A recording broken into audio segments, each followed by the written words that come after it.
trany aiko nagnome fitiavana nagnazanao fa anao misy ny tsy haiko mbola navita namadika zao izy ko makatia hitanao zafaresy de niny anararoko amizao zana hitany sara fa sy karanao sady mikarakara nagnome fitiavamile tena kalitao fa sy kara le taminao rano maso lavandronenako tao igny fitia lavitry ny tabatabalo vikalitao sady mazaka lavo manao azafady aminao awe zay vita leo tantare ao afarao manao azafady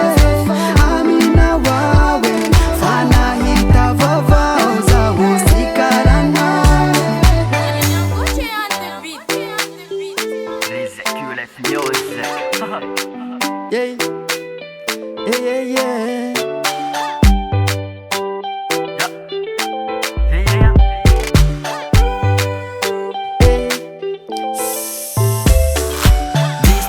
Taminao ine sengindisina rotina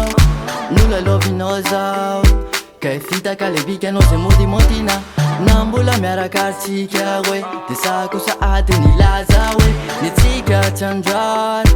nitsika tsandrany fatalohany ty de nula lovinao sy nofitainao kanketiny anao milazany iverinao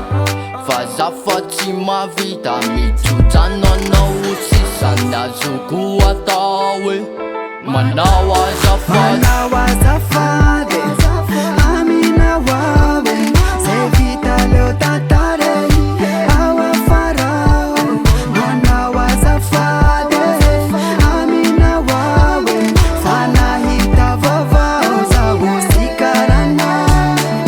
tiako loatra nenao ine sankindresiny atsikaro efa tsy ho lambanako e ka le vijanonane fa makarary ny ando sady makarary ny fo na de tataratalo ny atsikaro manao azafady